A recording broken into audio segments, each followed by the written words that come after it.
What is Sbnr?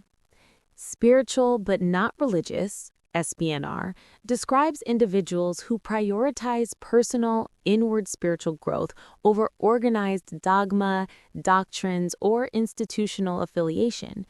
This stance emphasizes a direct, subjective connection with the divine, often seeking meaning through meditation, nature, or personal intuition rather than through communal worship. Key aspects of this approach include personalized beliefs. SBNR followers often create their own flexible spiritual rules based on personal experience rather than external authority. Rejection of institutions. It often stems from negative experiences with organized religion, a desire for freedom from dogma, or a preference for individualism. Shared beliefs. Despite not being religious, many still believe in a higher power or God rather than being atheistic or agnostic. Heir. Context. In some spiritual contexts, this is interpreted as being an heir to God's kingdom based on personal, direct relationship rather than institutional membership. Key part here. To be a spiritual heir rather than a religious one typically refers to inheriting a legacy of internal connection, wisdom, and transformation rather than external rituals, institutional memberships, or strict dogmas. This distinction often emphasizes a relationship over religion. Key characteristics of spiritual heirs. Relationship versus rules. Spiritual heirs focus on a personal, one-on-one connection with the divine, often described as being children of God, rather than adherence to organizational rules or religious law. Internal transformation.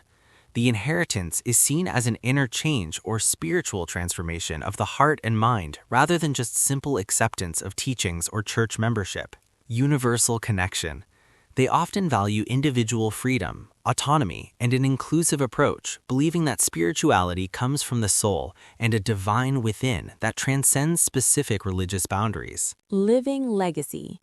Being an heir implies a responsibility to preserve and transmit spiritual wisdom and practices to maintain their relevance in contemporary life. Identity and confidence. Unlike those who feel like spiritual orphans seeking worth, heirs live with confidence, knowing they are chosen and provided for by a spiritual source. Living legacy. Being an heir implies a responsibility to preserve and transmit spiritual wisdom and practices to maintain their relevance in contemporary life. Identity and confidence.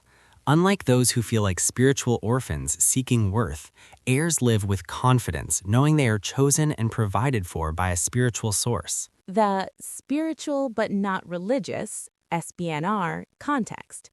Many who identify as spiritual heirs also align with the Sbnr life stance. Subjectivity. Spirituality is often subjective, based on individual feelings, needs, and direct experiences. Open-mindedness. There is a strong emphasis on being open-minded and experimental with spiritual practices rather than following a formal religious institution. Divine dimensions. While rejecting religious dogmas, many spiritual heirs still accept a divine being or a spiritual dimension to life. Are you exploring this for personal identity, or are you looking for specific practices to cultivate this kind of inheritance? Tell me in your comments. And, well, if you made it this far into the video, I thank you. I hope it helps in some way, somehow. Anyways, have a good rest of your, whatever time you're experiencing here on Earth. Love and purest form to you.